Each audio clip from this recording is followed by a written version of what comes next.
humble. That's why I want to say something about our manang here. Just a short one.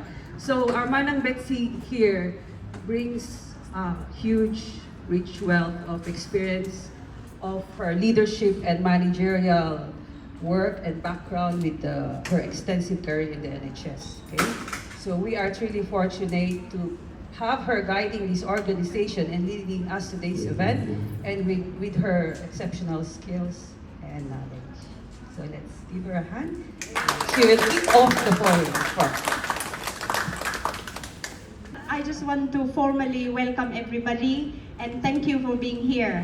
So the forum and the topic will be very important, so I'm glad that you're here today. So I won't say a lot, I will pass on to the speaker. Tahan nga sayang ti oras, kat welcome everybody, hopefully more will gonna join us.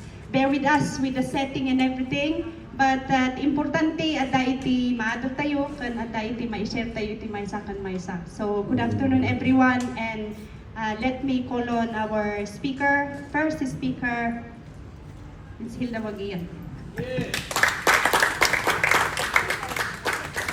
Okay, so we have Manang Hilda Wag-iyen here to share the first topic about Cordillera UK.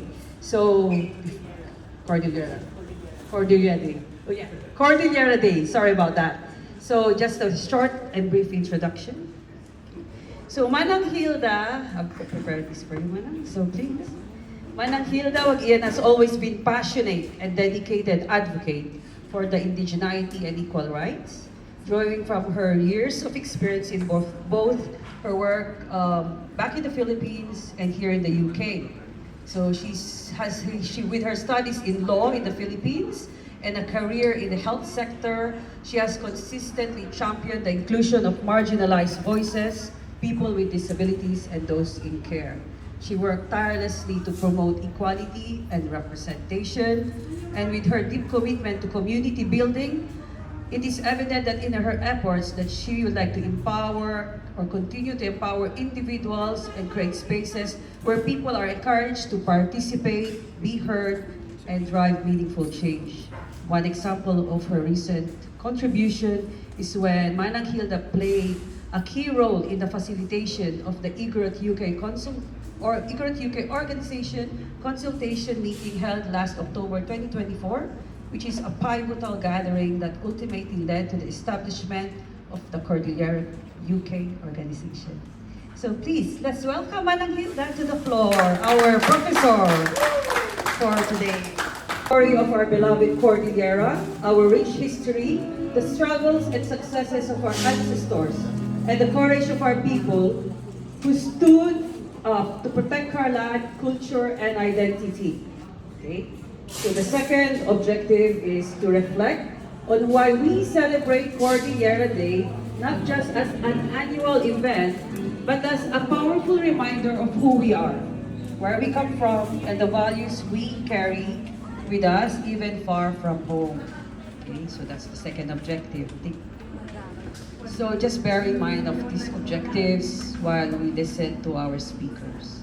So the third one is to revisit the beginnings of BIBAK in Baguio City and how it brought together the diverse tribes of the Cordillera, shaping a spirit of unity that now lives on in our community. I think this is where we would anticipate all our kuyas and manongs and manangs who have experienced a knowledge of the formation of BIBAK in the 1950s. We will learn more later. Okay. So the fourth objective is to strengthen our identity as proud Cordillerans so that we move forward as a community in the UK with purpose, unity, and shared commitment to preserve our culture, support one another, and teach the next generation to carry our story with pride. So it's a bit of, those are our objectives for today. Our Manang Hilda here will simplify it for you. So, okay, we just a few ground rules with every discussion that we need to be mindful of. First is, this is an open forum. So the speaker will share their respective and allocated topic, and towards the end we will have a chance for a question and answer. It would be up to the speaker if they would entertain question and answer while they're having their discussions as well. Okay? So let's all respect all viewpoints. Okay? So we're free to express our opinions, but do so respectfully. Okay? So sometimes we disagree with ideas, but not people. So after this forum, if there's some disagreement, we still smile at each other, isn't it? So also, let's stay on topic. It's a rich topic. It's a very rich topic, and it's quite difficult to stay on it, or we may be attracted to divert, but let's stay on the topic so we meet our objectives for the day. So keep on sharing insights relevant to our objectives, and for the Q&A towards the end, please raise your hands, and one of Manong Gami here, your Uncle Gami, will come to you. Okay? So, my Manang Chara here is also taking notes. Thank you, Chara, for taking the notes. Right, so what's the next one? What's with my guy? Okay, so today we have two speakers. Yeah, so who will be sharing their experience, and they have done the research for our discussion today. We have Manang Hilda, who will be sharing about Cordillera UK, and I will tell you more about her before her piece. We also invited Wendy, Wendy Watan, who kindly asked her mom to share her knowledge and experience about BIBAK. Unfortunately, she's not able to meet her travel commitments, and there's also a bereavement in the family, so we understand it. But they sent a representative to share her research about BIBAK as well. So we will hear more about that later. Okay, but before anything else, our president, Manang Betsy here, Galuga, would like to give a short introduction, a short piece. Probably, I'll just sit so that you will know me, because I told Betsy, ay sus mamuman sa titao, nga kita tirupak, and you always see me and gatherings. Just to simplify what Gina said about me, I work in a non-government organization in the Philippines, Igorot Tribal Assistance Group and Igorota Foundation. That's why I'm very passionate about indigenous rights, and I work with the government, the municipality of La Trinidad for 14 years, work with NGO for 4 years. So that explains why I agreed to be part of this forum. So the topic given to me is Cordillera, and why are we celebrating Cordillera Day today? Anybody who knows why we are here today? What is Cordillera Day to you? What does it mean? No one? To embrace our culture. But let me start by saying that Cordillera and Cordillera Day are synonymous, of course, because without the Cordillera, we are not here. So let me start by asking you, if you hear the word Cordillera, what comes to mind? What is your understanding about the term Cordillera? Cordillera is Mountain ranges. And that's why I need the whiteboard. Can somebody write for me, please? Right. So mountain ranges. Anyone? What comes to mind? What's your understanding about Cordillera or the term Cordillera? Lee? mountain people. Mountain people. That's a good one. Anybody from this side? What's your understanding about the term Cordillera? Different tribes. Different tribes. Anyone? Provinces. Igorot. Gina? Yeah, there's already a mountain. You're not listening, Gina. It is the Right.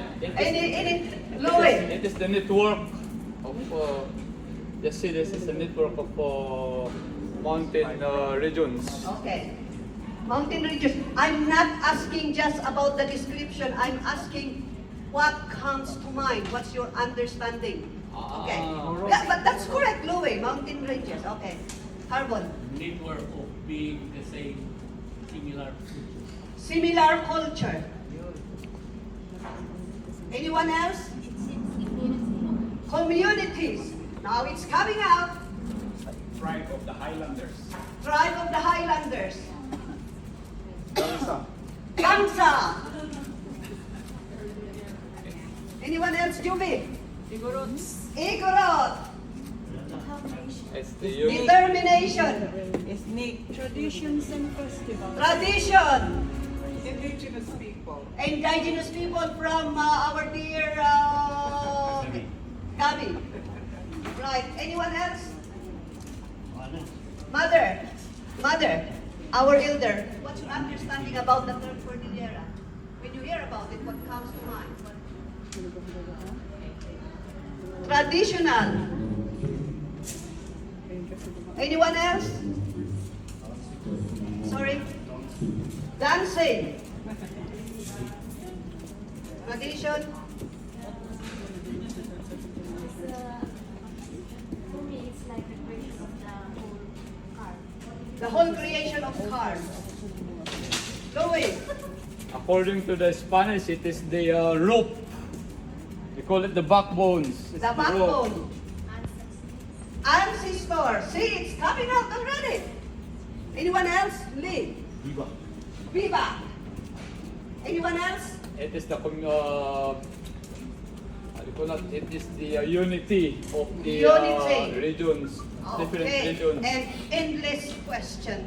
With that answers, it's time now. Class dismiss. Because you have defined Cordillera already and you know, so you know. So there's no need to discuss. Let's go and do the cultural presentation. Right. Your answers. I'm so happy that your answers define what is Cordillera. So let's go one by one. It's okay, Gami, you can sit down, my dear. Mountain ranges. Indeed, Cordillera is the only landlocked region in the whole Philippines. It defines the people, and there's somebody who said Igorot. We will be discussing that. So, the ethno-linguistic tribes in the Cordillera are generally known as Igorots, and we will discuss that later. And somebody said a network of provinces. So Cordillera is composed of how many provinces? 6 provinces, 5 provinces, 6 provinces, and 1 city. 2 cities. 2 cities. Thank you for the correction. Tabuk and Baguio City. Yes. And of course, we will be discussing our tradition, culture, customs, which we sum as our cultural heritage. Okay? I forgot to say that this session, this forum, is actually called the What session. Later, we will be having our what, as part of the celebration, but this forum is what. Why did I say that? Because we will be asking a lot of, in the British, ask those younger. I know this, although my accent is not British, but in proper British, you don't say what. You remove the H. You don't say when. You remove the H. Am I correct? So, when you say what, you say what. So, I'll be asking a lot of what. So, this is a what forum. Okay. Before I proceed again, I will ask the next question. What you define, what do you have? What do you understand when we talk about values and culture? Anybody? Why are you so proud to be, do you know that you are a Cordilleran? Do you know that? Originally? Are you proud? What makes you proud? That you have a culture, right? What makes you proud? And you are wearing a Cordillera vest. What makes you wear that? You're proud of your parents? Of telling you off or what? Of making you alive. Okay. What makes you proud? Yeah, you're proud being an ignorant. Okay. What makes you proud and attend this forum? Why did you attend this, Lala? What makes you proud as Cordilleran? What are your values? I want to belong to a culture where I came from and to the people who are fellow ignorants as well. Okay, belongingness. So that's a value that you want, yeah? You from the Cordilleras? You are a Tagalog.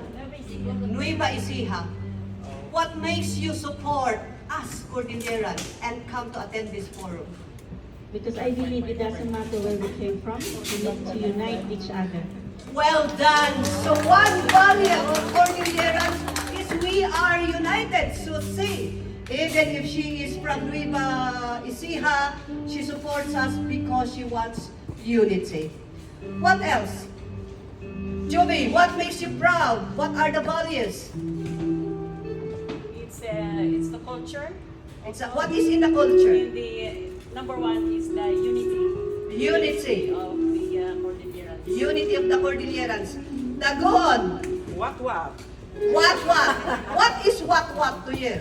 What means giving a blessing to others. Giving a blessings.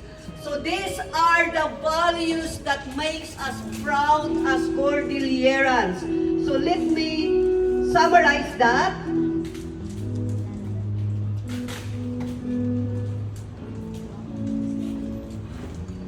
So let me first, before we go, let me first summarize. So the Cordillera is the only landlocked region in the Philippines. So it is composed of 5 provinces and 2 cities, Tabuk and Baguio City, and the province of, recite with me? No?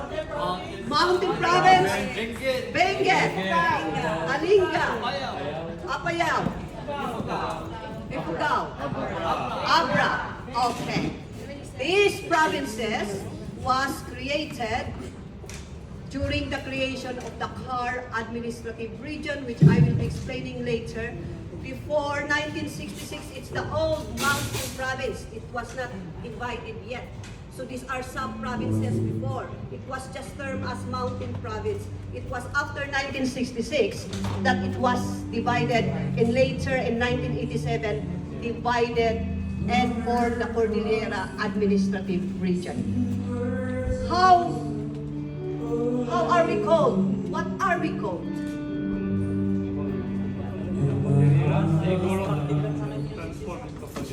Right, Cordillerans. Any term that we use to describe us? People of the mountains, Igorot. There are 2 terms that we are using, Igorot and Cordillera. Okay, so let me explain that.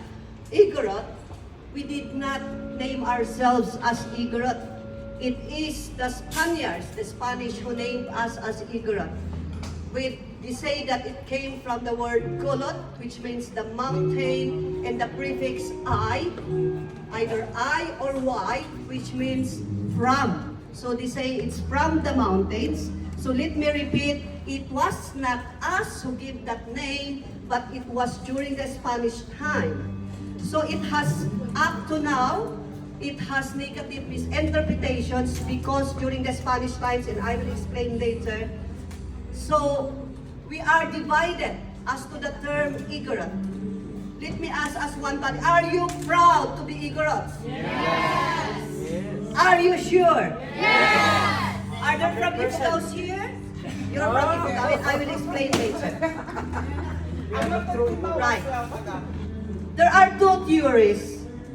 On my reading, and when I was in the Philippines, John Brent, an anthropologist from the University of the Philippines, said that one theory and I'm explaining why some are not proud of being an Igorot, is Igorot. Okay, so Gorot, in Ifugao, they say that Gorot, correct me if I'm wrong here, Gabi, is meaning to chop.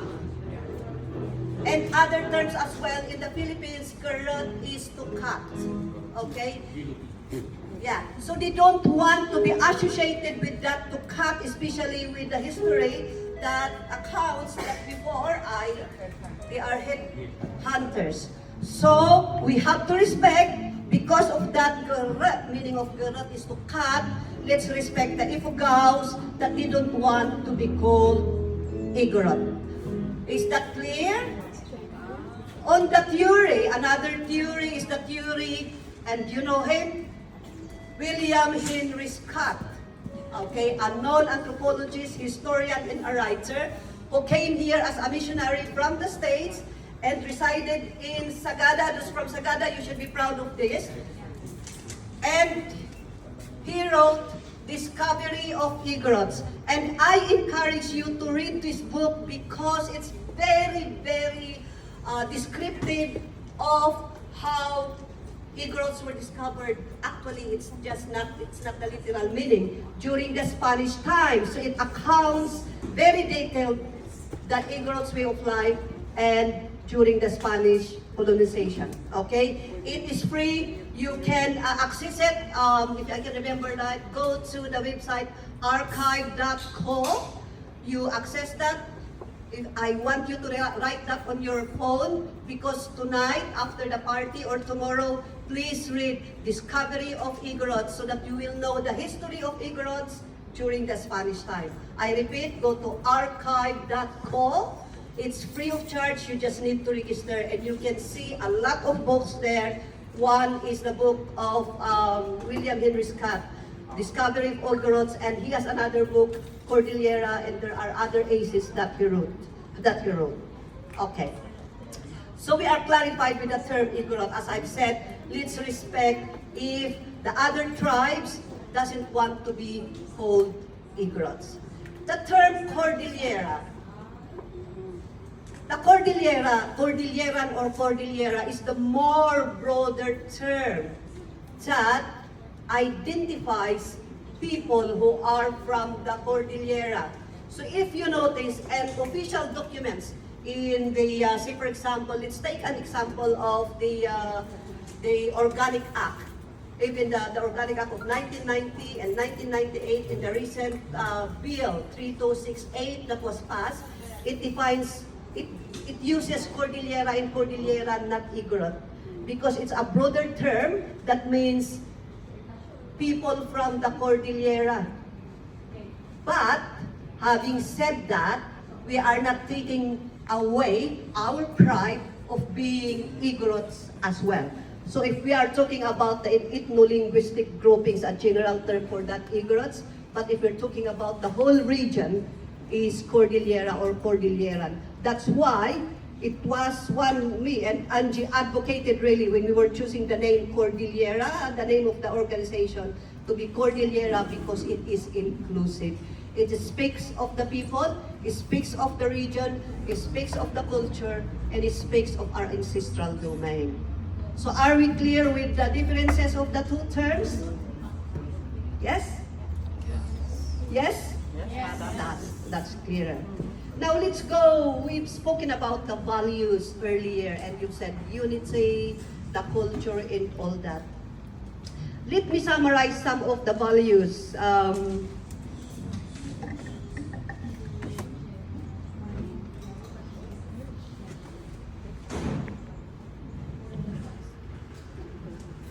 And I'm so happy with your answers earlier, and let's start. If you identify yourselves with this.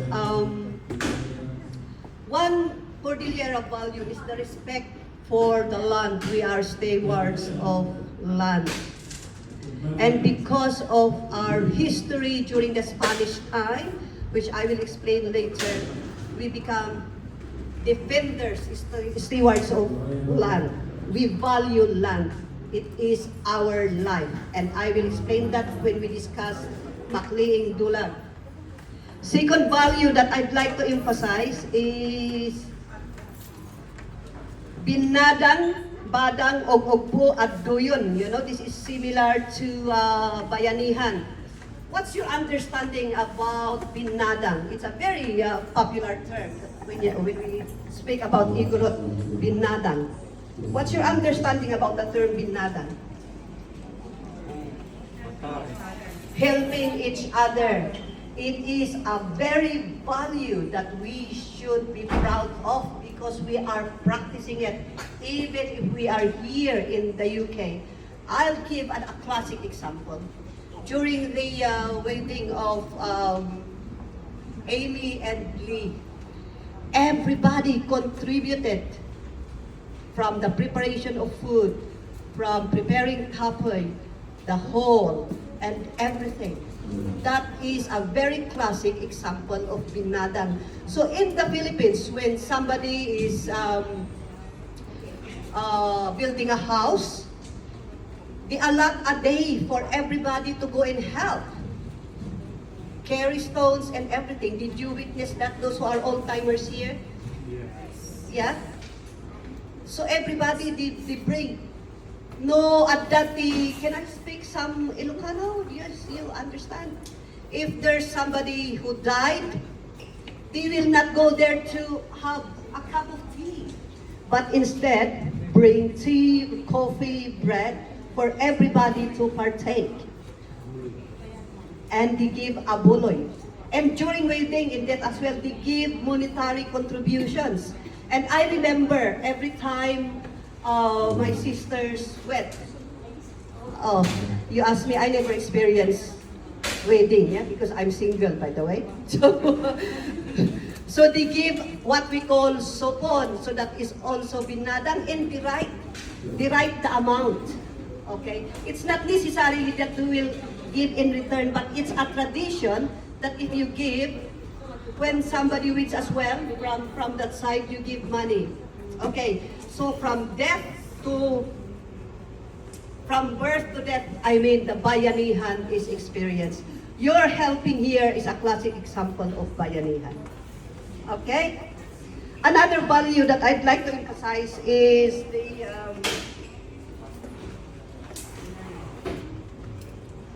inayan.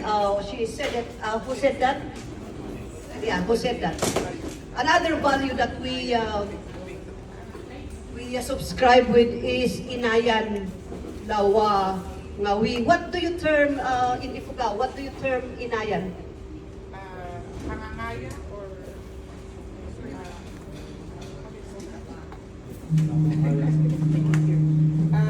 pangangaya or something like Sorry.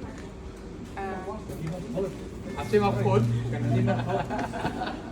it's not panio because panio is bad. Yeah. But I think it's kangangaya. Amaya. Right. Actually,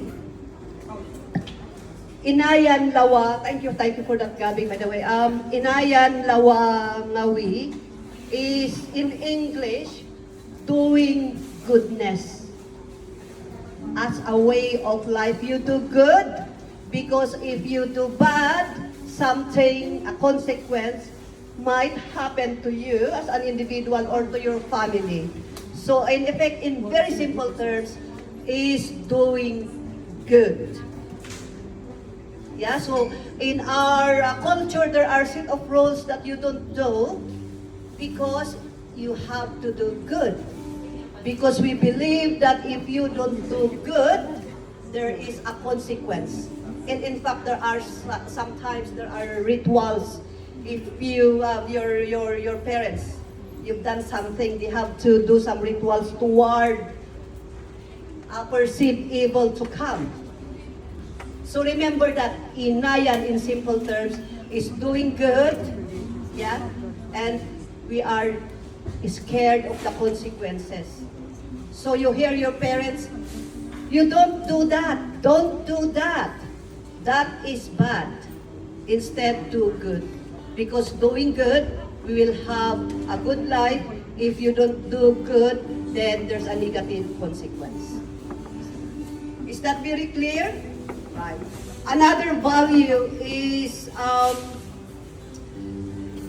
we are stewards of our land, so we understand the symbiotic relationship of our land to us. So we have a very connected relationship with nature. In my going around, when I was with the Igoro Tribal Assistance Group, it's an NGO with the purpose of conserving environmental practices, you know. So in Ifugao, they have this practice called Moyong. In Sagada, we have this practice called Lakon or Batangan. Is it Batangan in Mountain Province? Batangan. The concept is, as I've said, we have a very close symbiotic relationship with our land. Because in the Moyong system, in the Lakon system of Sagada, for example, the Lakon is the communal forest, right? So they conserve the forest because they believe that with the forest runs the water that irrigates the farm, and that is a source of domestic water that gives us life. So that is the simple explanation of the close symbiotic relationship of us Cordillerans with nature. Another value that came from your discussion earlier is the value of community belongingness. Somebody said that I want to belong. Who said that? Belongingness. Lala. And Lala. Community belongingness means, in a broad term, is regional indigeneity, meaning to say, we feel that we belong to our community, whether you're from Sagada, you're from Baoco, and you see somebody from Baoco coming from the Philippines. We take time. I'm talking in the context of us here in the UK. We take time of what? Makisabat, that's the term, Sabatang-tako, and everybody would take turns of, hosting the visitors in their home. That is a classic example of community belongingness. I went to, I was saying to Betsy in one of our conversations, I wonder, I don't feel a bit now the community belongingness. In my early years here in the UK, every time I come here to attend a Grand Canyaw, they would readily invite us to sleep in their campo, in their flats, because I'm from Eastbourne, yeah. And I experienced staying with the people from Montauk, and I experienced, sleeping on the floor. I experienced being in the group of Benguet. And that's why I experienced ag-aplag na. But these days, and I'm not exaggerating, I'm even the one texting friends, can I sleep with you? Because I think the value is changing. I'm actually exaggerating, so don't worry. When I went to Canada, I experienced it, the community belonging. When they heard that I'm coming, on my very first day, people from Sagada came to my niece's house, and they brought food, and we had stories, so that's why some of you here received evenly images or pictures of people from Sagada in Cusao, and I was so proud sharing. I meet your cousin, I meet that, and I meet that, because that is a sense of belongingness. We traveled to, what's this one, Calgary? Yeah, Calgary. And I never expected that it was already prepared, that the one family hosted us for lunch, another one for dinner, another one for supper. And that is community belongingness. In the Philippines, you really will have a cup of coffee. So I hope that that value, we maintain that. Dr. What's her name? Domogo was so happy because she felt that from us, from you. We went one time years ago to Leeds. And I was so happy to see a lot of Cordillerans and Igorots, and really the family of Juby hosted us. And that is a sense of belongingness. When I came for the wedding of, I'm just giving examples, wedding of Amy and Lee. And the following day, of course, you know that I'm from Eastbourne. Really, and I have to mention names in acknowledgement. People from Walthamstow. Is Vicky around? And she's very good with this. She sent me a message. Unta ko kumamin kapi nga muada og black. It's the gesture of, belongingness. Because I'm from Sagada, and you understand what I'm saying. You understand what I'm saying, kids? Yes, okay.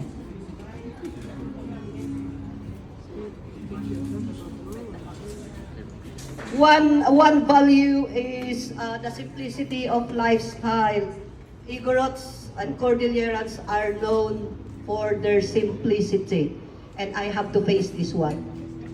Cordillerans are known for their simplicity of life. They're not extravagant. They have simple houses. Yeah. But they have lands. And that is the one question that comes when you said that. How do I say that? That one gray area is in Manila or in Baguio. There are Igorot Bigars, right? And we are not proud of it, are we? No. But they have houses. Actually, these people and their children are well educated.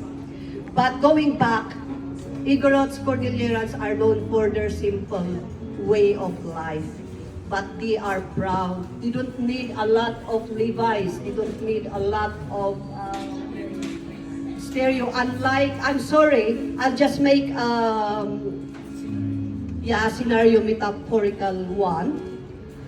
In the lowlands or some in the central areas of the Philippines, when you have a television, a new television, then the neighbor will buy a new television.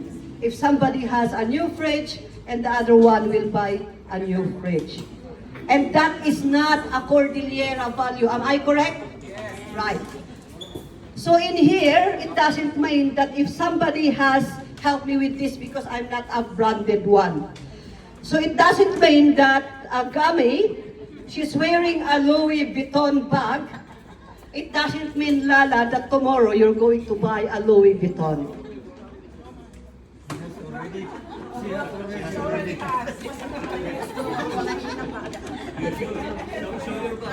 Right.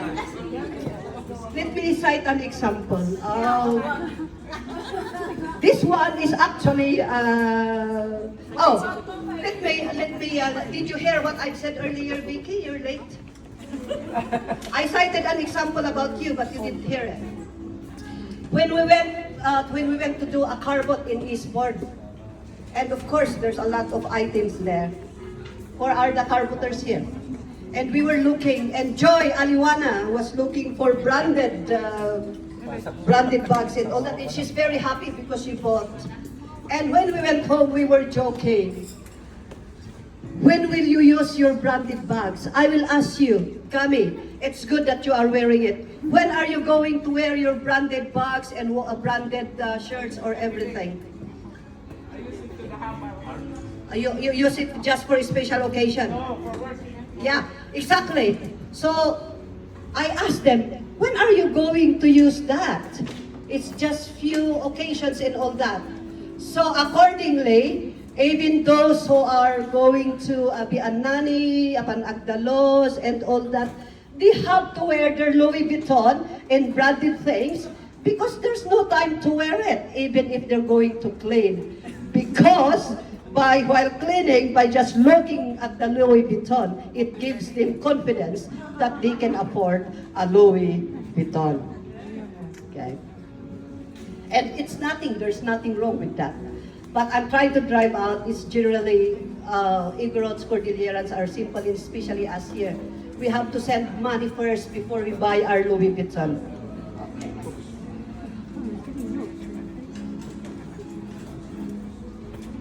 Right, so those are the values that I want to impart, and based on what you've said earlier.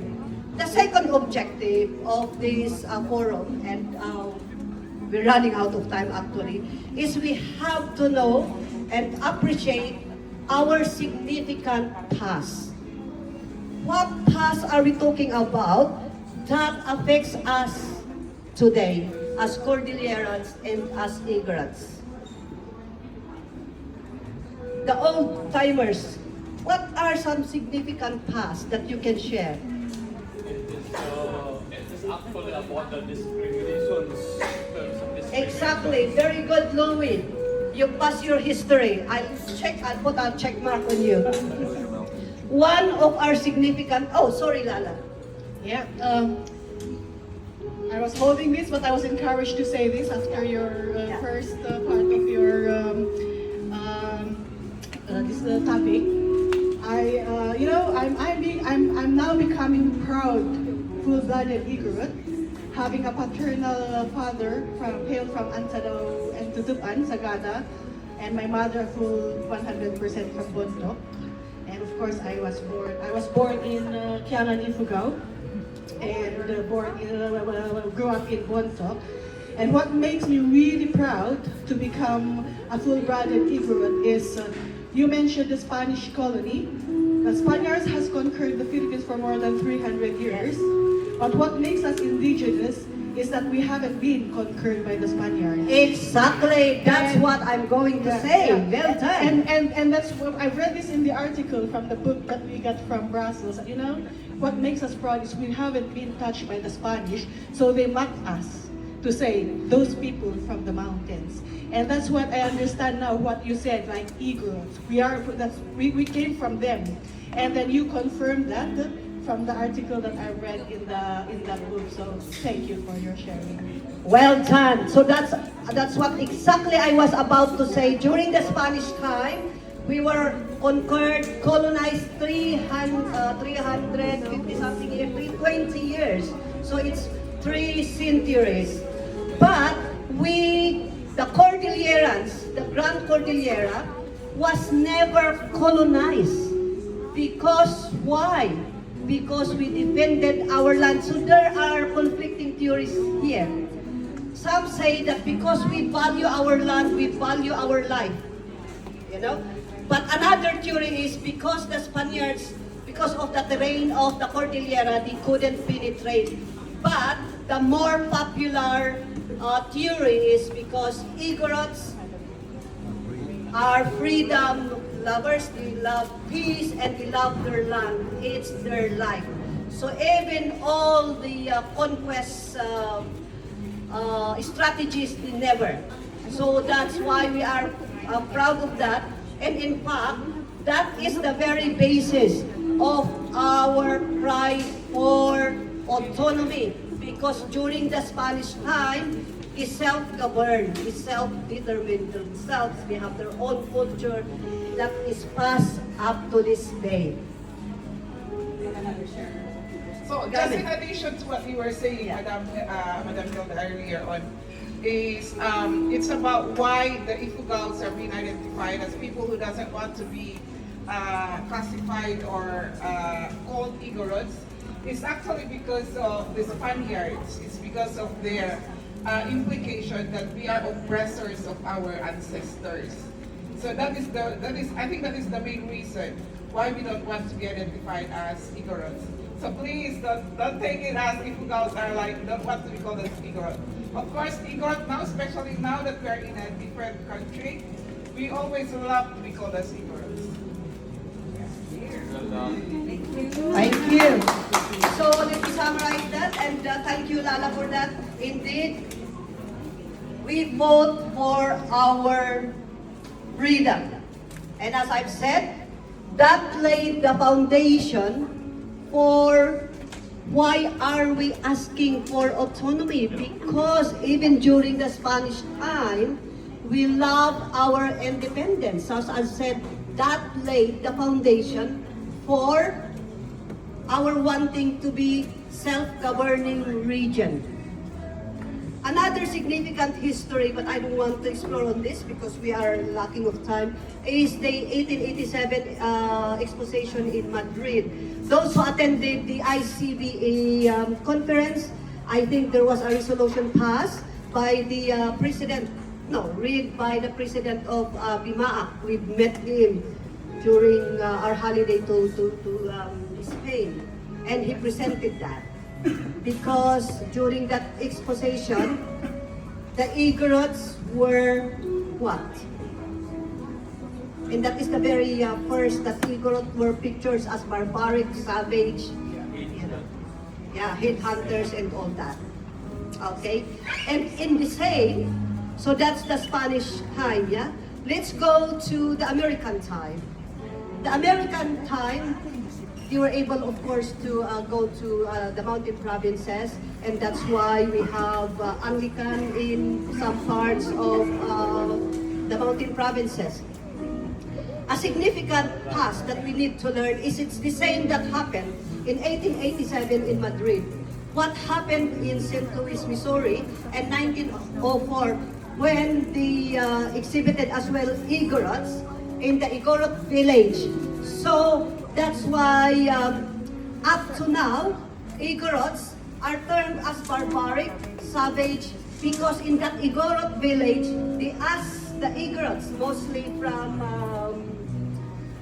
from Bontok, to simulate an Igorot village with their practices, with their tradition. And one of the practices that they did, ritual, is to offer dogs, you know. But actually, in our culture, we don't offer. It's only probably very rare rituals that we offer dog. But we use pigs or chicken. But in that Igorot village in St. Louis, Missouri, they use dogs. But Americans. So we were termed as Igorots are barbaric, savage, and dog eaters. So up to now, that representation of Igorots, they still call us that, savage, barbaric. Because of course in that Igorot village in St. Louis, Missouri, they were wearing skimpy clothes, and some of them were bare, their torso are bare with their tattoos and all that. And of course, the photograph, those old images are the images that, the general public are still seeing or describing as Igorots. Okay? And that was in 1904, did I say? And then it ended in 1912, touring the different states of America. And don't you know, listen to these kids, don't you know that in 1912, they made also an Igorot village in, where? In here, in the London. I'm talking now in London. Do you know where they held that? Yeah, in 1912, probably you don't know this as well. We did an Igorot village in 1912 in London. And Shakespeare, let me see my codigo.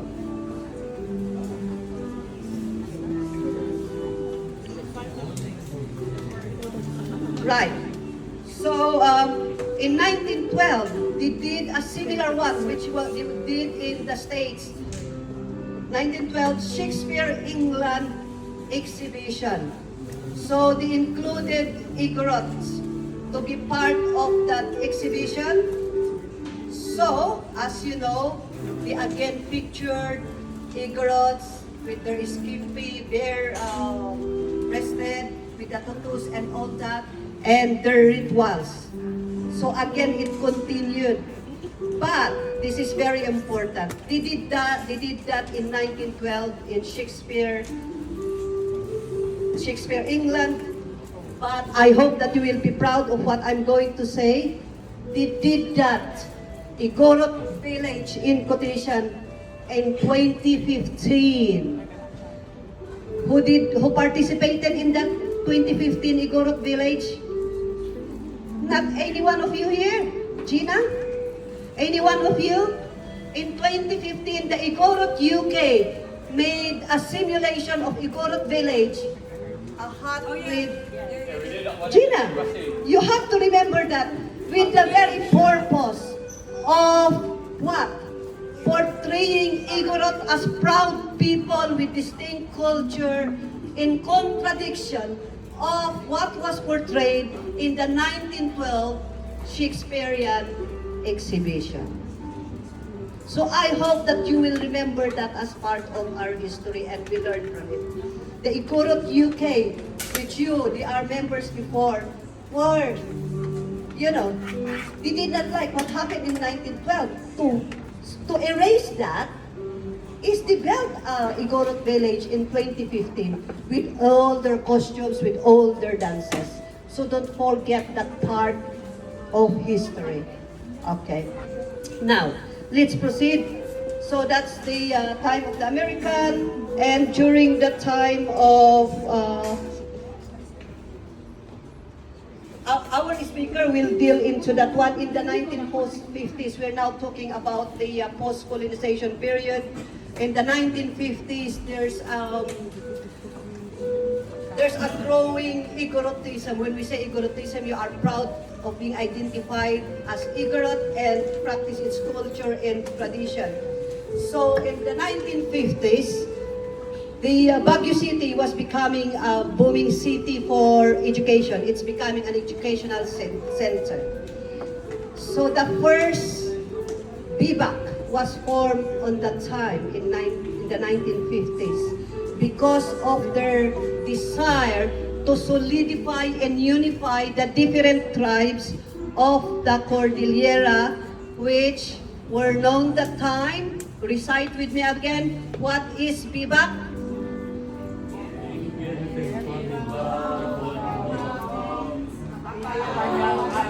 Kalinga. At that time, Abra was still not part of the mountain provinces. Okay.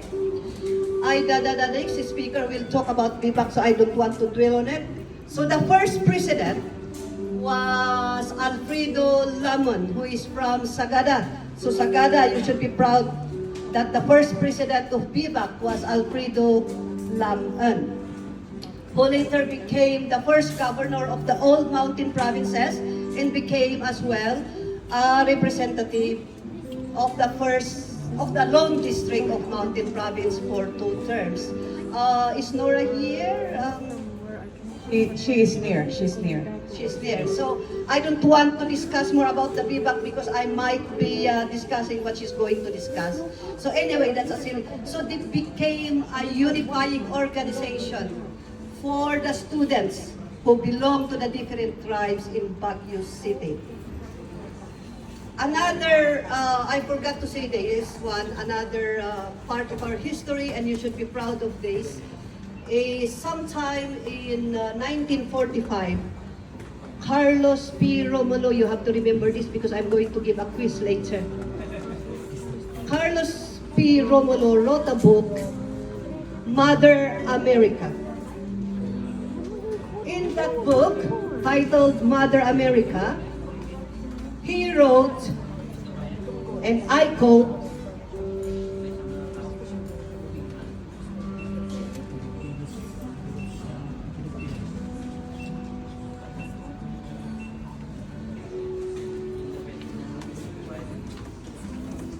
he wrote that Igorots are not Filipinos. Okay? So that triggered anger among the Igorots. So sometime in the 1950s, Alfredo Lamon wrote a letter questioning what was written on the book of Carlos P. Romulo, that Igorots are not Filipinos.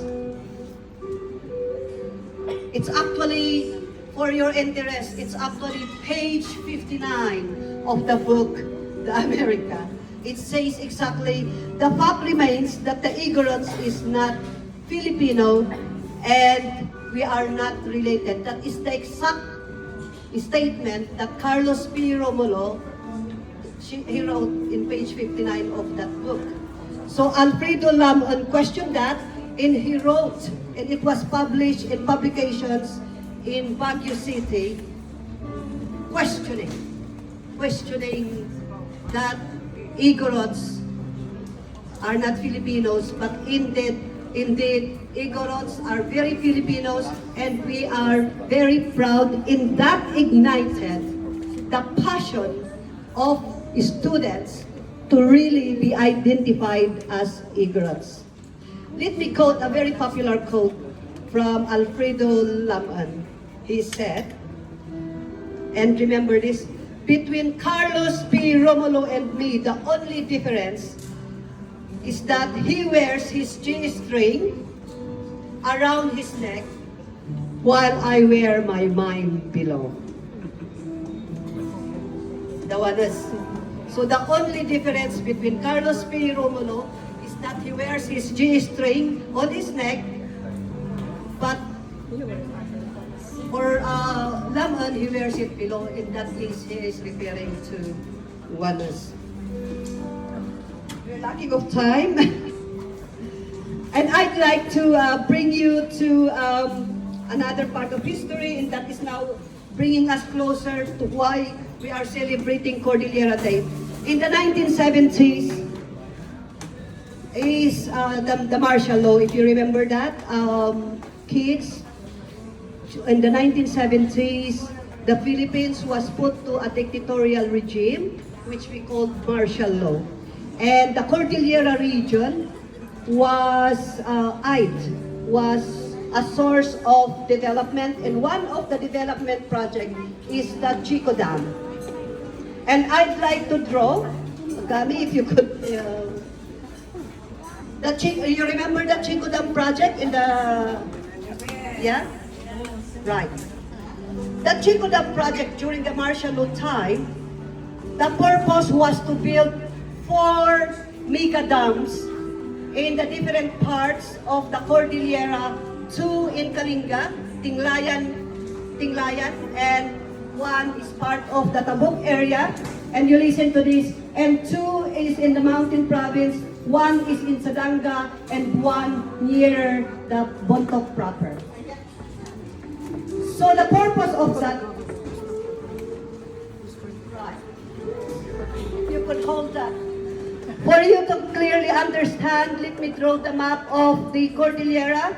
So if, remember this one, if you're drawing the map of the Cordillera, it is composed of, that's the head, okay, and so that you will draw, and that's the neck, and that's the chest, and that's the stomach, and that's the, they say before that people from the mountain provinces have goiter. So the goiter, it is a seated one, and the obat is this one. Okay, so this is, what is this one? Well done. This is Apayao, this is Abra, this is Kalinga, this is Ifugao, right? Ifugao, and that is Benguet, and that is Mountain Province. Is that correct? Yes. And that is the Ilocos, and that is the Cagayan.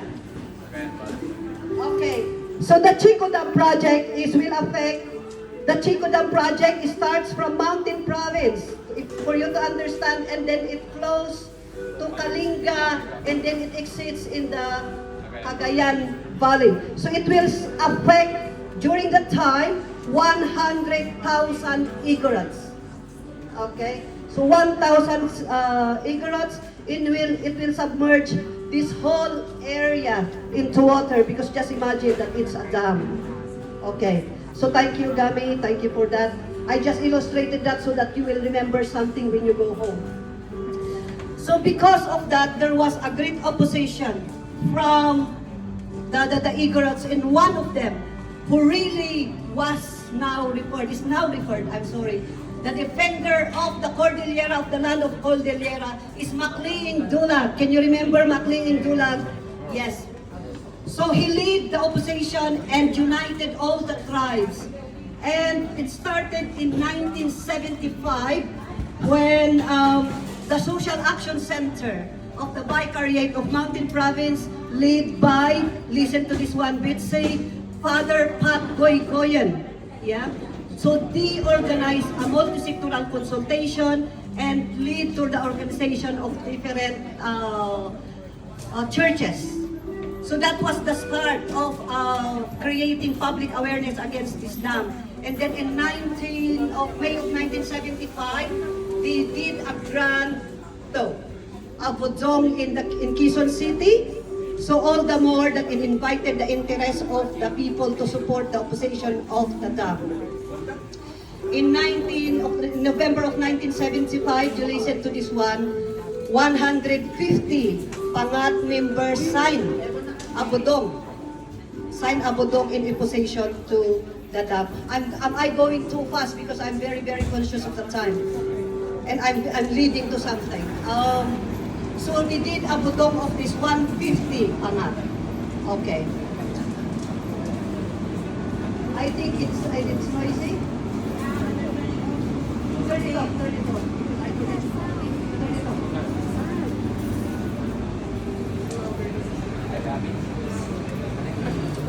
Turn it off.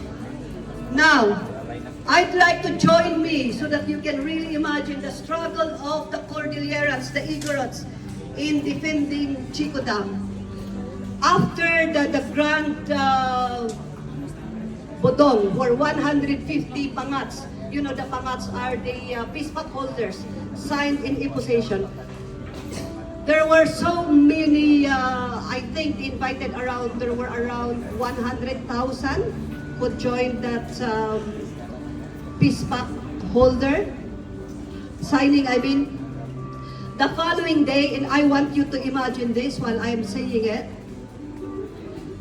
they went to the site, it was suggested that they will be garbed in their costumes, you know, and then the men will bring their gongs with them.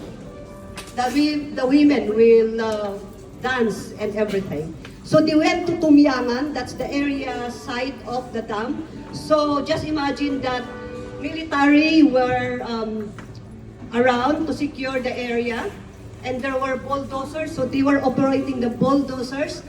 And the men, the pangat holders, and the others were beating their gongs, going forward. And with the women dancing the, how do you call that in Kalinga? Tajak. Yeah? So they were dancing while the bulldozers are there operating, and the spectators were worried because anytime the military will shoot them. But they were not scared. Instead, they went forward, continuing their gun beating, and the women dancing. And they performed the lusay. And imagine this with me. So as soon as the men are playing their gong, the women, I'm not going to do it because I don't have anything inside. The women in protest performed the lusay. What do we mean by lusay? They removed their tops, they ripped their top, and showed their breast. Did you hear that, kids? Yeah? So they were dancing, and they were not scared of the military, and instead, they removed their top and showed their torso with the tattoos and breast in protest of the Chico Dam. And that is a very classic example of women's empowerment. That's why I'm very passionate. I'm very passionate about this because I knew and I've read a lot of that story. And the following day, it's the headline, Kalinga women confronted military. And pictures of them, you know. And this is not a fiction, this is a true story. And that's why later I choose to wear a Kalinga tapis in memory of the women who did that. But anyway, because of that, I don't want to dwell another one. I will shortcut it. Because of that, this stop the World Bank. It is a World Bank funded, by the way, that Chikodan. So they stopped funding. So they temporarily stopped because of this opposition.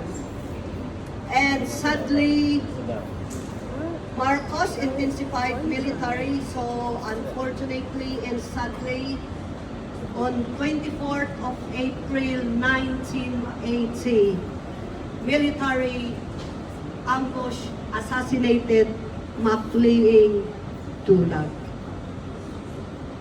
And that's why we commemorate the martyrdom, the sacrifices of Macleing Tulag. Because if not for him leading the opposition, then we are not enjoying our lands in Kalinga and Bontoc. We should have been submerged, and probably it's the lowlanders who will be benefiting the electric that this dam would have generated, but not us, people of the Cordillera. And I hope that you will remember that, and that is the very reason why Cordillera Day is celebrated on the 24th of every year by the Cordillera People's Alliance. So there are two celebrations of Cordillera Day, one every 24th of April by the Cordillera People's Alliance in memory of the death of Macleing Tulag. And the second one is the one I'm going to explain in a while.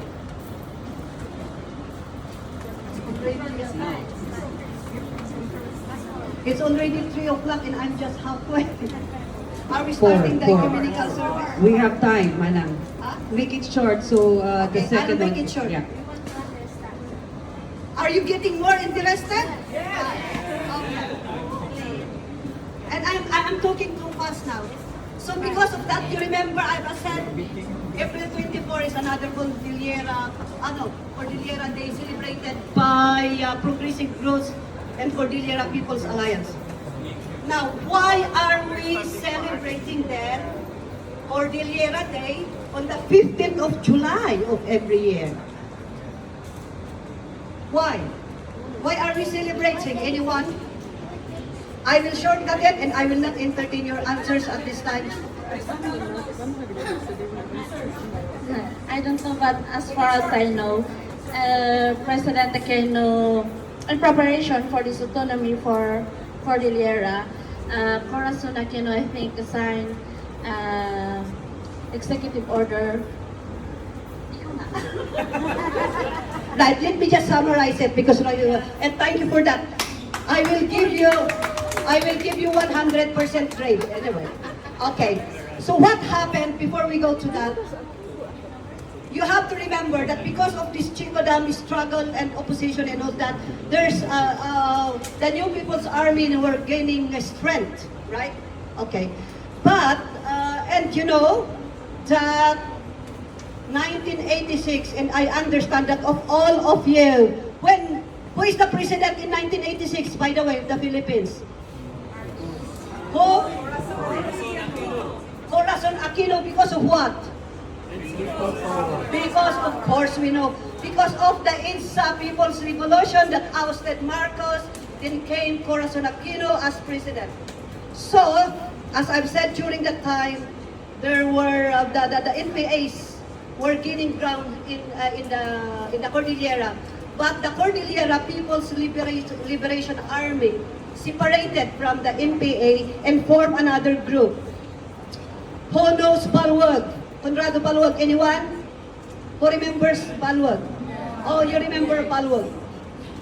So, because of the desire of then President Aquino to have peace in the region, there was, and I'm going to shortcut it now, they performed the sipat. Paoko people, you should know this one. Sipat means it's peace pact. So it's known officially as the Mount Data Peace Accord, or known as sipat. During that sipat, there was an alasiw. Alasiw meaning there was an exchange of tokens between the CPLA and the other groups and the government, represented of course by Aquino. President Aquino, remember this one, people? President Aquino gave a Bible and a rosary. And the group of the Cordillera side, what did they give to the government as token? What? What? Spear? Ano yung na ito yung balbag and halasa, shield. So that was the token given to the government. And during that CPAT, there were 21 items, but there were two important provisions. First, total scrapping of all development projects during that time, like the Chico Dam, although it was temporarily stopped. And second is the creation of the Cordillera as autonomous region. So that is why in the during the 1986 Constitutional Convention, other groups in the Cordillera rallied for the inclusion of the provision of autonomy in the Constitution.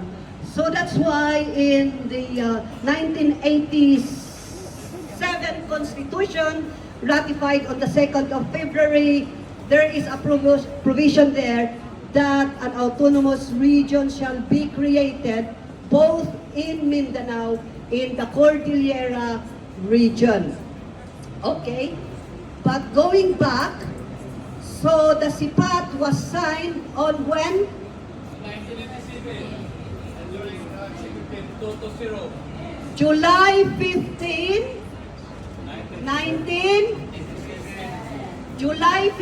1987, and that is the founding day of the Cordillera Administrative Region, because Executive Order 220 officially created this region. Okay? So you understand that? You have to understand that Executive Order 220 just created CAR. In preparation, the purpose of the CAR is a preparatory transitory body for creating an autonomous region. Are we clear with that? So it is an administrative region. There was a legislative body, executive board before, but that was abolished in early 2000s because it did not function. So in the provision Executive Order 220, you listen to this, the existence of the Cordillera Administrative Region is dependent, it will end upon the creation of an autonomous region. Are we clear with that? So until we did not attain a Cordillera autonomous region, we will be a special region called Cordillera Administrative Region, and I hope that everybody is clear with that. Are we? So that is why I'm going to the next one, and that is why we are what? We are rallying for the creation of a Cordillera Autonomous Region. So in 1990, there was a plebiscite. When I say a plebiscite, it is, what's this one? The people voting whether they will approve an autonomy or not. It's only, you have to be proud of this, it was only Ifugao who voted yes for autonomy. There was another plebiscite in 1991, 1997, right? Right, let me check my phone. I'm not going to say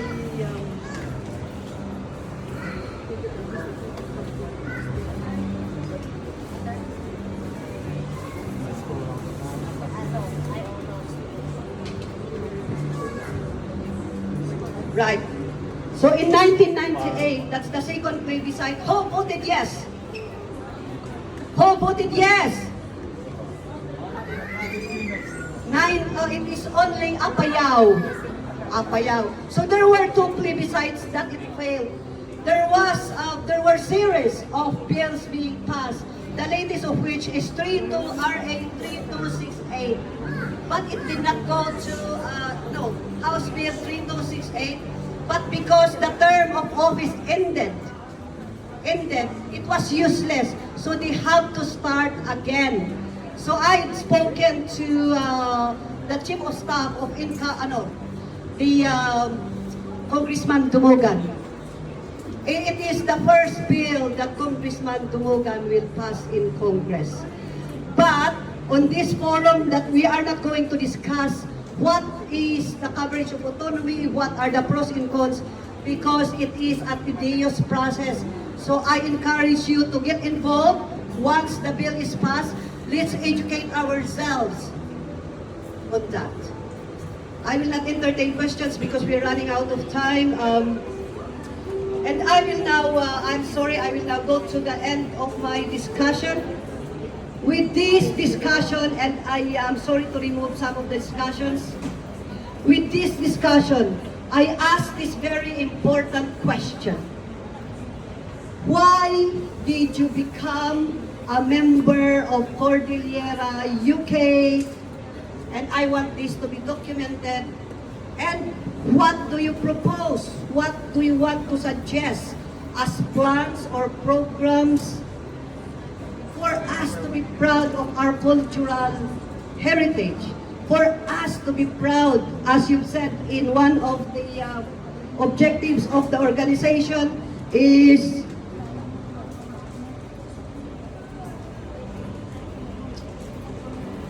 to celebrate and promote Filipino cultural identity in the UK and worldwide, particularly the Cordillera cultural heritage of customs, traditions, and practices through cultural events, to foster a supportive environment for members by upholding Cordilleran values, and to advocate for the rights and welfare of members and raise awareness of their unique cultural identity and contributions to society. So to end this one, I'd like to ask you, why did you become a member? Why are you supporting the organization?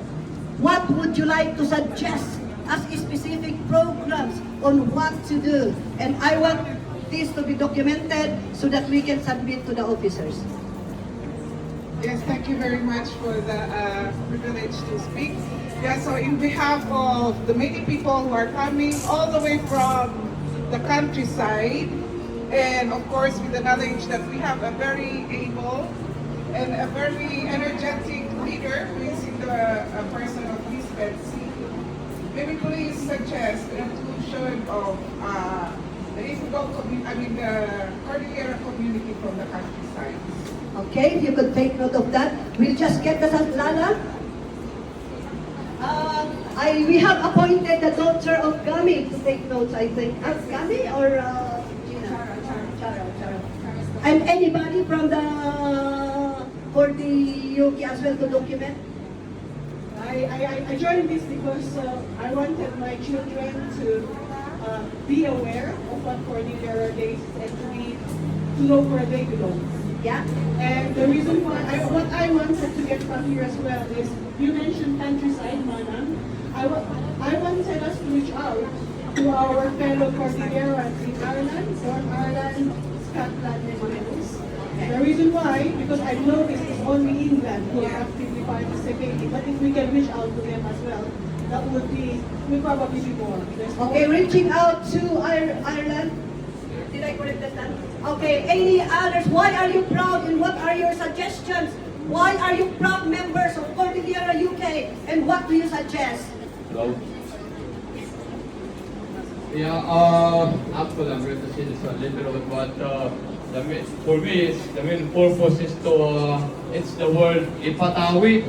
We have to ipatawi to the next generation so that they will understand also, because by the time we are gone, they will also have the pride of pursuing or continue to practice this culture and traditions that we are doing in this among.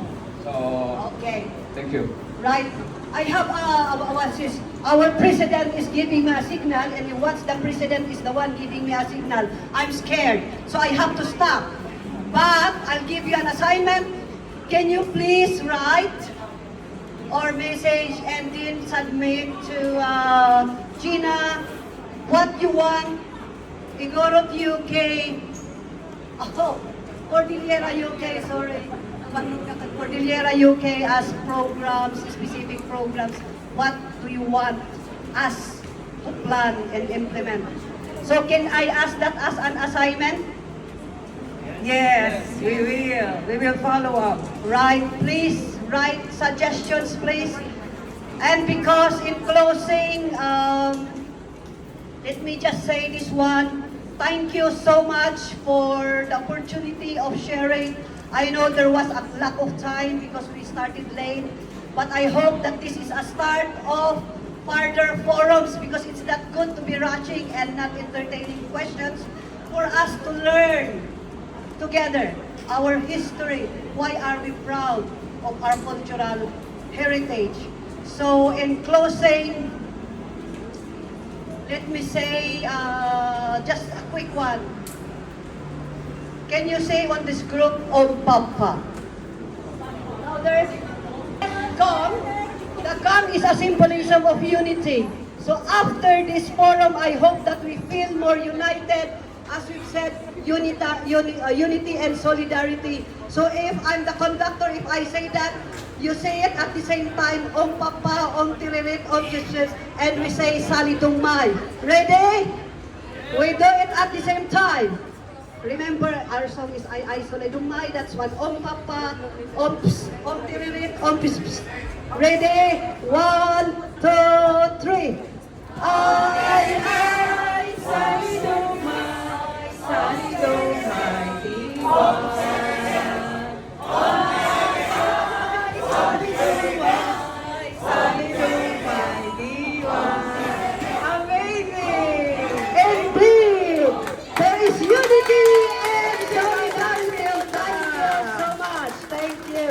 such a rich and well-researched sharing. Thank you so much, Manang Hilda, for that. We really appreciate it.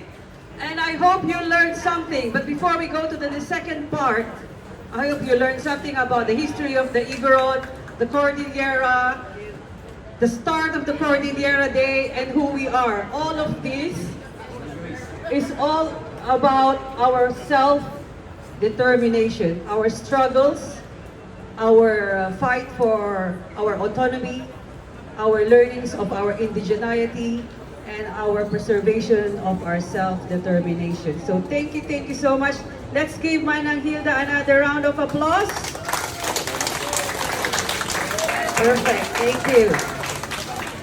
To give her some time for rest, and we hope we have time for question and answer later. We will put that at the end. We will now move on to the second speaker who will share about BIBAK. So, Wendy Watan has kindly asked her mother, Mrs. Conchita Pooten, to write history or background about BIBAK UK. Unfortunately, due to travel issues, and of course, we know that there is also a bereavement in the family. They were not able to do so, but they did send their sharing. And we have here Manang Nora who will provide that sharing that Mrs. Pooten has provided. So, just to inform you, just a short background about the contributor, Mrs. Conchita Pooten. I know most of you know her already, but Mrs. Conchita Pooten is a respected elder of the Igorot community in the UK. She is a dedicated supporter of numerous Filipino organizations, including the Igorot UK charity. She has consistently contributed her time and energy to community initiatives. She has been an active participant in the ICBE and the IIC, having attended every ICBE gathering since its inception. So within Igorot UK, Mrs. Pooten is also known for her leadership and commitment, and she has served as president when the organization has proudly hosted the 4th International Igorot Consultation last 2002. So we also have here Manang Nora. So Manang Nora, who is representing Mrs. Pooten, she is a member of the St. Barnabas and St. James Greater of of Community in Walthamstow. She plays a role on the Board of Communications for the Igorot UK charity. So recently, Manang Nora also represented St. Barnabas at the Citizens UK Parliamentary Briefing. There, alongside with community leaders from across the country, she raised urgent concerns about the barriers migrants face on their journey to citizenship. She called on to Parliament to take meaningful action to ensure migrants are treated with dignity and given a strong voice within society. So here she is to share about BIBAK UK. Let's give her a hand. Thank you, Gina. Global Roots with Diaspora Resilience in the United Kingdom. It's a personal reflection by Conchita Pooten, an Igorot UK elder and former president, was born 1952 in the Philippines. So, BIBAK beginnings and the rise of Igorot pride. When I look back at how far we have come as Igorots, as migrants, as elders in a community that has grown across oceans, I remember the early stirrings of pride that began with BIBAK. That word, simple but strong, stood for Benguet, Ifugao, Bontoc, or Mountain Province, Apayao, and Kalinga, our Cordillera provinces. For many of us who left our Ili villages and moved to the cities and later to countries like the UK, BIBAK became more than a student group. It was a lifeline, a declaration that we would not forget who we are. The BIBAK concept emerged in the 1950s and 60s when Cordillerans, students in Baguio and Manila began organizing, first informally, then more intentionally, to preserve our culture, resist shame, and counter marginalization. These gatherings weren't only cultural, they were political. They were about resisting erasure. Carlos P. Romulo and the wound of historical exclusion. One painful moment that ignited a fire in our collective identity came from no less than a celebrated statesman, Carlos P. Romulo. In his book, 1945, Mother America, A Living Story of Democracy, Romulo, a diplomat, journalist, and military officer, wrote, "The fact remains that the Igorot is not Filipino, and we are not related." It was Carlos P. Romulo, Mother America, 1945. It's on page 59. He also described the Igorot as a recurrent source of annoyance, referring to how our people were displayed in the 1904 St. Louis World Fair. Romulo feared this image disrupted his vision of Filipinos as civilized and Western-facing. He also described the Igorot as a recurrent source of annoyance, Though Romulo earned international recognition, these words cast a long and painful shadow. They were more than offensive. They were a denial of our belonging to the Filipino nation. For those of us already living with discrimination, his statement was sold in an open wound. Congressman Alfredo Lamang's historic response. That word did not go unanswered. In the 1960s, Congressman Alfredo Lamang, representing the 1st District of Old Mountain Province, took a bold and unforgettable stand. In a privileged speech at the Philippine Congress, he wore full traditional Igorot attire, including the Wanus, G-string, and denounced Romulo's degrading and inaccurate remarks. His words reverberated through the Cordillera. Students and communities protested, copies of Romulo's book were burned. The act of resistance showed that we would not be erased. We would rise and we would speak for ourselves. A continued call for rectification. Decades later in 2016, Congressman Maximo Dalog Sr. of Mountain Province formally petitioned the National Historic Commission of the Philippines to correct Romulo's statement and officially affirm that Igorots are Filipinos. Citing the offensive remarks in Mother America, Dalog urged the Commission to act under Republic Act number 10086, which empowers the NHCP to resolve disputed historical issues.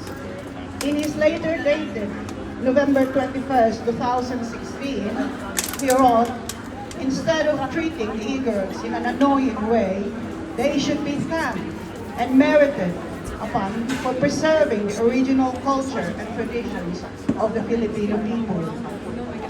This is Zigzag Weekly, December 5, 2015. BIBAK in the diaspora, global roots of Cordilleran solidarity.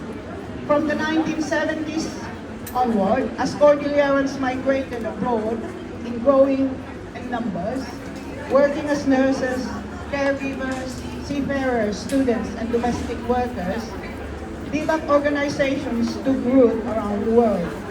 They became crucial platforms for cultural connection, mutual support, and advocacy for identity and rights. These diaspora chapters emerged in the United States and Canada, Hong Kong and the Middle East, Australia, New Zealand, and across Europe. Wherever we settled, we carried with us the spirit of BIBAK, not just as an acronym, but as a movement. These groups organized kanyaos, taught dances, preserved rituals, and offered support to newcomers. They also carried the urgency of remembering, reclaiming, and resisting invisibility. Lessons inherited from our ancestors and reaffirmed through experiences like the Romulo remark. BIBAK UK, honoring the leadership of Linda Kinsay. In the late 1980s and early 90s, a group of Igorot women began gathering here in the United Kingdom. Many of us were domestic workers, nurses or carers, far from home and family. But it was Linda Kinsay, a community leader and cultural mother to many of us, who led the way. Linda was the pioneer of BIBAK UK. Through her determination, care, and cultural grounding, Linda built a community that became a second home for many of us, navigating the uncertainties of life in a foreign land. BIBAK UK grew under her leadership, not only as a social or cultural group, but as a community of solidarity. We held traditional kanyaos. We celebrated Cordillera Day. We taught each other Cordilleran dances. We gathered for prayer, for mourning, for celebration. And we partnered with groups like Waling Waling, a Filipino women's organization that supported migrant workers and survivors of abuse. Together, we created something rooted in culture and shaped by care. The founding of Igorot UK, a new chapter. By 1995, as our community grew and second-generation Igorots were coming of age, we recognized the need for something more unified and forward-looking. At a historic gathering, we made the collective decision to transition from BIBAK UK to a new organization, Igorot UK. We chose this name deliberately, where once Igorot had been used to belittle, now we reclaimed it with pride.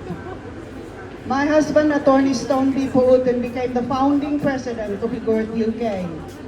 He had been a member of BIBAK in Baguio during his student days, before martial law led to the disbandment of the group in the Philippines. His vision of Igorot UK to become a strong, unified, and culturally rooted diaspora organization was shaped by his past experiences and made possible by the support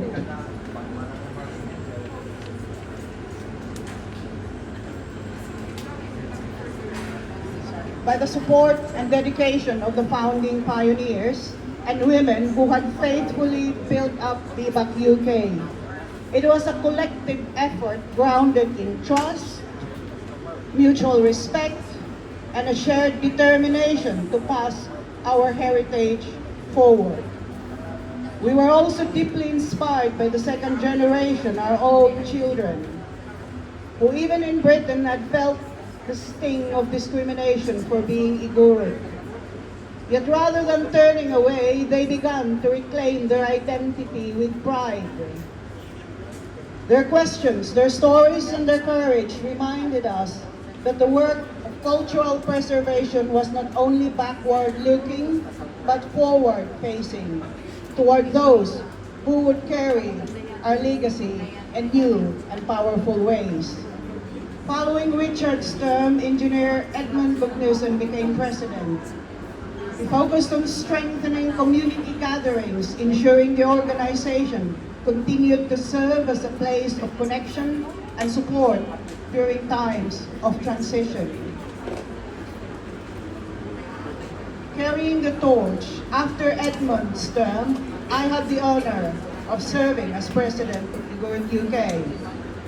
As a mother, nurse, community leader, and proud daughter of Basao, I saw my role as one of connection and cultural continuity. During my term, I focused on deepening our ties both locally and globally. I was especially proud to organize a Lakbay Aral, educational exposure trip to the Philippines for young people in our UK community. A medical mission to Bisao Mountain Province offering vital services to our ancestral communities.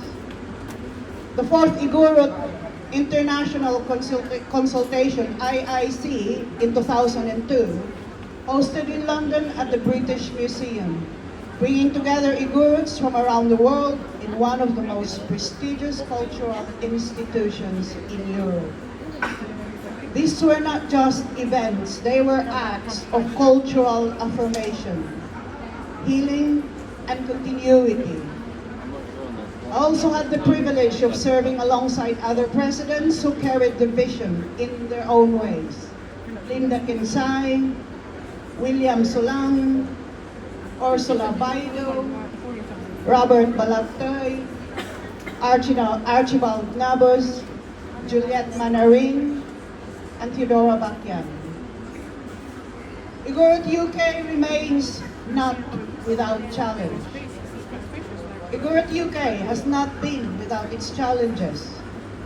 When we first started, some of our Ifugao brothers and sisters did not want to be called Igorot, instead opting for the name Cordillera UK.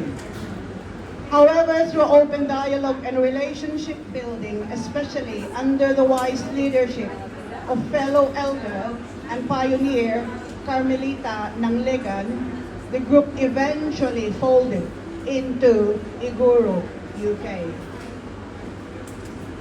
More recently, the name Cordillerans UK revived under the leadership of philanthropist Rose Liquiayo Hayes, who organized fundraising initiatives in support of indigenous communities in the Philippines.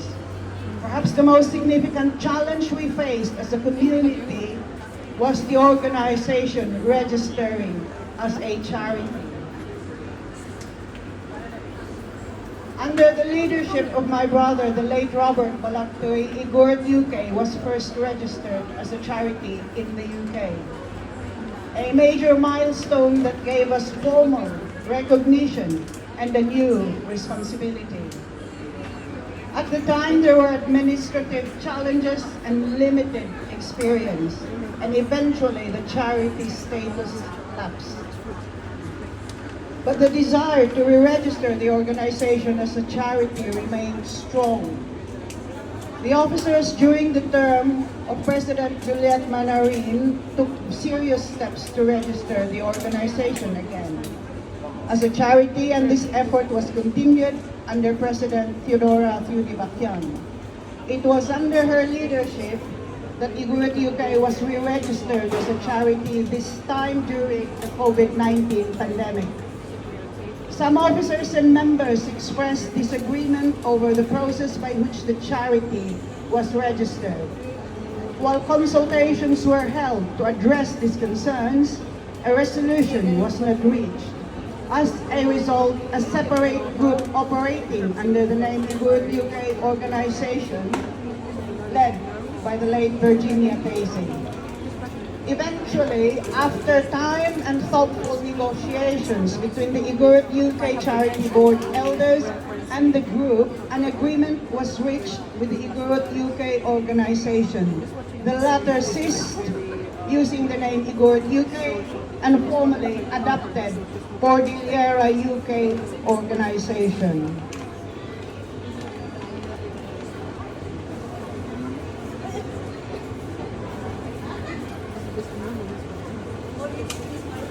Moments like this remind us that building a diaspora community is never simple. But just like when we first formed Igorot UK, even though there were existing different groups, we still came together. With mutual respect, through ongoing dialogue, we must continue to do the same.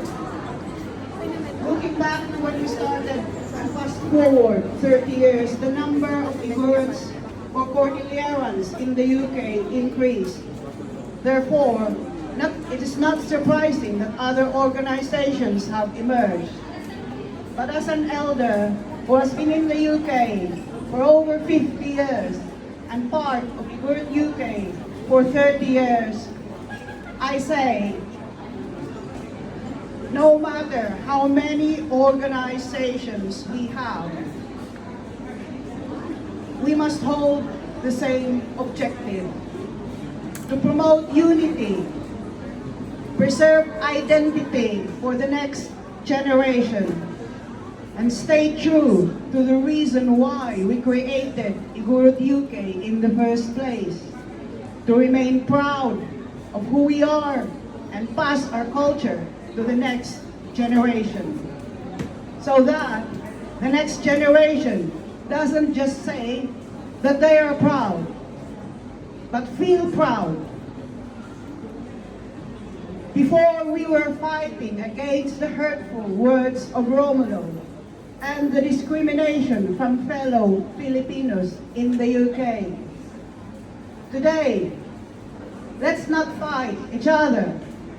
Let's use that same energy to strengthen our community. Yes. The next generation.